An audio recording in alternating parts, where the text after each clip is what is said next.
Indonesia maju tergerak, guru penggerak semangat membara.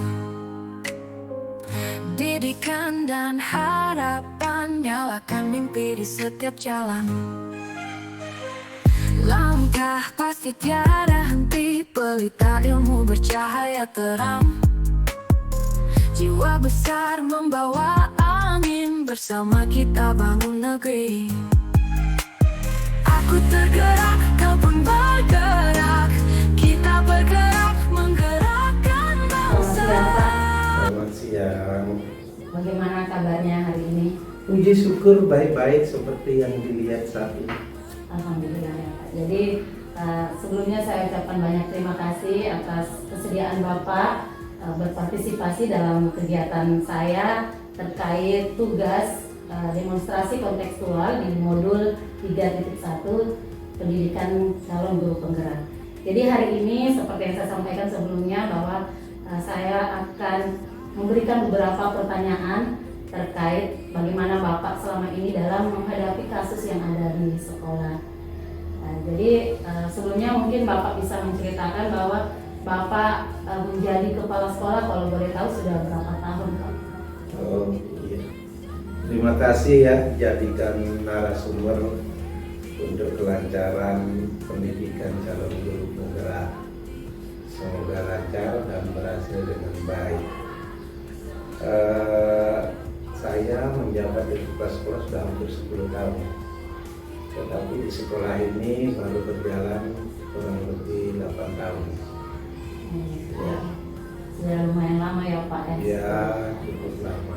Nah, selama Bapak sendiri menjadi kepala sekolah, pasti pernah menghadapi sebuah masalah atau kasus yang mungkin menimbulkan dilema dalam penyelesaiannya. Kalau boleh diceritakan Pak, mungkin ada kasus yang Bapak menghadapi. Ya, sebagai manusia biasa yang diberikan amanah menjadi pimpinan, akan berhadapan dengan banyak orang, membawahi beberapa bawahan yang potensial, pastilah muncul dilema, pastilah muncul permasalahan.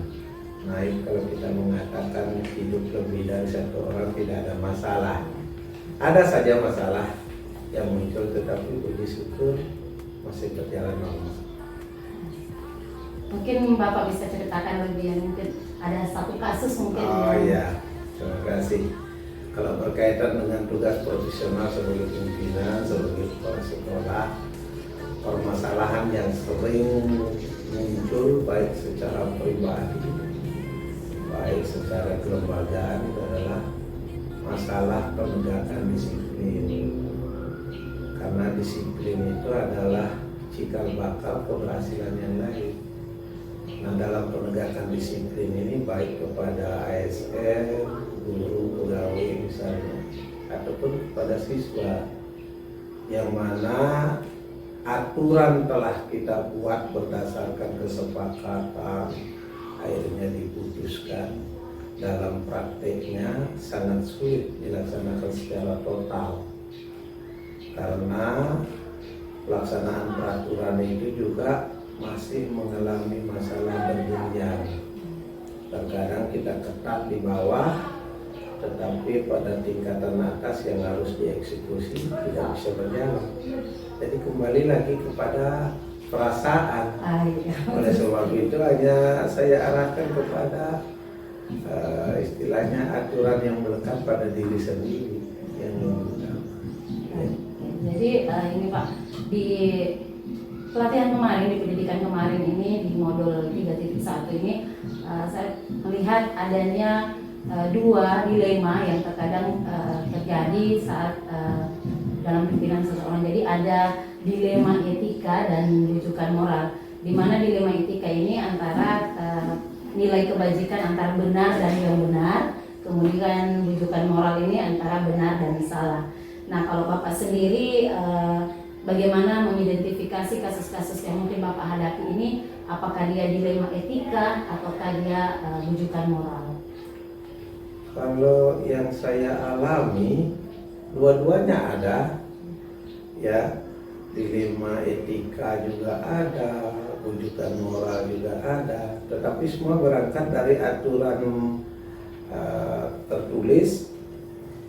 Dalam penyelesaiannya lebih banyak mengarah kepada bimbingan moral, karena secara tertulis tidak bisa berjalan dengan baik.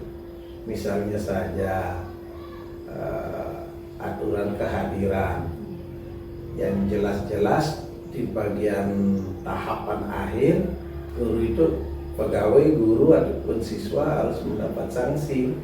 Nah, ini terkadang sulit, kembali lagi kita bermusyawarah untuk mencari kesepakatan. Nah, pada intinya bimbingan-bimbingan moral pada akhirnya mudah-mudahan bisa menggugah supaya tidak melanggar lagi aturan atau kesepakatan yang sudah ada. Seperti itu yang sering saya alami. Jadi dalam menjalankan pengambilan keputusan di sekolah, terutama untuk kasus-kasus yang ada itu antara dua kepentingan yang saling berbenturan ini, Bapak selalu kembali lagi ke nilai-nilai kebajikan seperti kepedulian ya, bagaimana meskipun aturan ada tetap kembali. Oke, jadi terkait langkah-langkah atau prosedur yang biasanya Bapak lakukan seperti apa Pak? Kalau memang ada kasus-kasus yang saling berbenturan seperti yang bukan tadi. Ya, saya mengawali dengan analisis terhadap kasus yang ada. Analisis baik berupa observasi langsung ataukah melihat data kasus yang tercatat di dalam buku-buku kasus, termasuk juga DBK dan sebagainya. Nah, ketika kita tidak bisa total melaksanakan sesuai dengan yang tertulis, kita hanya menimbang mana kira-kira yang nilai kebaikannya lebih banyak, itu yang kita ambil. Mencari yang sempurna tidak dapat. Jadi mana kira-kira yang lebih banyak, itu yang kita terapkan supaya nilai lebih baiknya banyak daripada kurangnya. Nah, itu yang biasa saya lakukan bersama teman-teman. Jadi pastinya sebelum kita analisis dulu ya Pak ya, apa kasusnya, kemudian dengan kerjasama dengan data dan lainnya. Kemudian dari beberapa hal-hal tersebut yang paling efektif ini Pak biasanya dalam pengambilan keputusan kasus-kasus ilmu etika. Ya, dalam setiap mengambil keputusan saya selalu melibatkan seluruh stakeholder yang ada. Jadi masukan-masukan dari berbagai kepentingan, potensi kebaikannya mana. Tentu ada beberapa pertimbangan sebelum menjadi keputusan satu. Nah, pertimbangan itu juga kita biasa sampaikan kepada semua stakeholder, mana yang terbaik itu yang kita ambil. Jadi saya selalu melibatkan semua kepentingan yang ada, karena saya beranggapan bahwa keputusan yang diambil keputusan terbaik dan untuk mengayomi yang terbanyak. Jadi tetap ya Pak harus semua dengan Ya selalu seperti itu. Nah, terkait itu langkah-langkah yang Bapak sampaikan tadi, kemudian apakah ada prosedur khusus ataukah jadwal tertentu saat Bapak menghadapi satu masalah, ataukah langsung diselesaikan di tempat atau harus ada prosedur yang lainnya? Tergantung dari hasil observasi tadi. Kalau dari observasi dan analisis kasusnya kita mendapatkan kasus yang bisa diselesaikan di tempat, kita selesaikan supaya tidak dia berkembang. Tetapi kalau kasusnya agak kompleks, tentu kita tidak bisa selesaikan di tempat. Nah, kita cari momen terbaik. Nah, kalau di sini saya biasa menggunakan waktu khusus, misalnya Jumat sore, selain membahas materi kurikulum, kita juga sering berdiskusi tentang penyelesaian kasus yang dialami.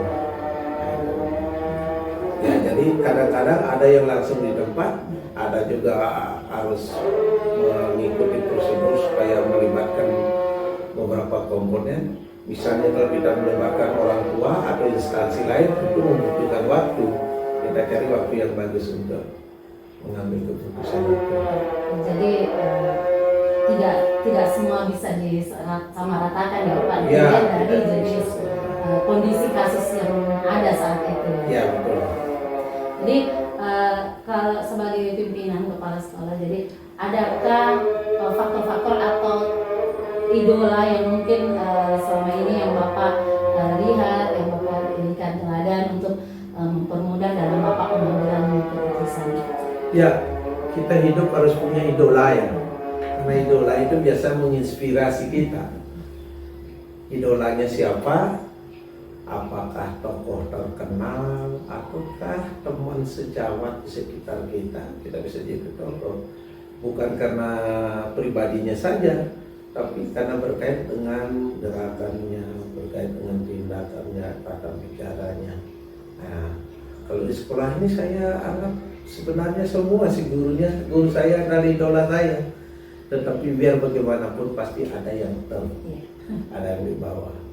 Oleh sebab itu saya selalu mendorong menjadi idola lah.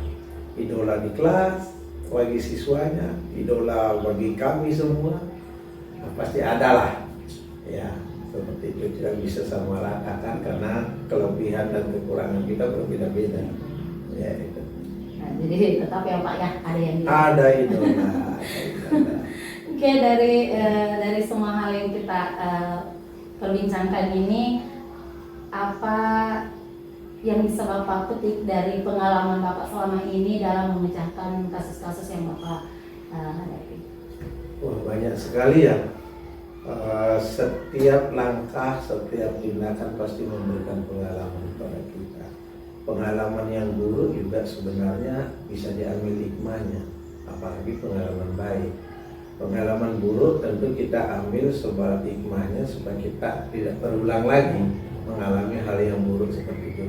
Tapi kalau pengalaman baik, kita berusaha kembangkan dengan menambah lagi teori-teori yang ada sehingga bisa mengayomi semuanya. Karena sekolah ini termasuk sekolah besar juga, sekolah yang cukup panjang perjalanan sejarahnya, sudah banyak terjadi. Tentu saya tidak mau sekolah ini menurun di tangan saya, tetap berusaha naik.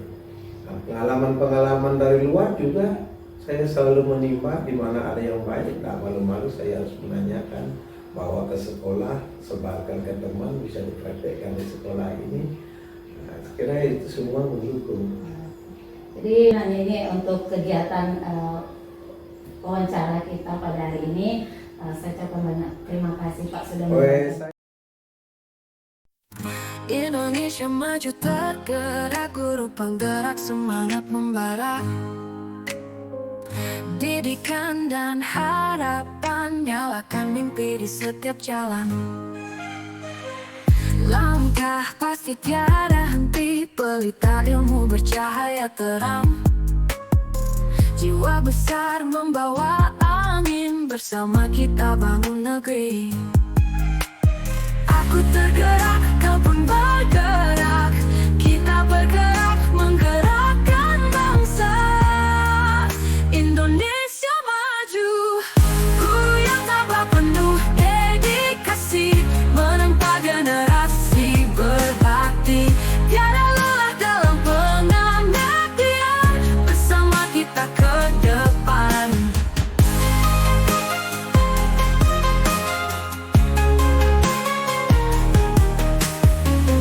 Setiap mimpi jadi nyata dengan cita dan usaha. Indonesia kita cinta, berjaya selamanya.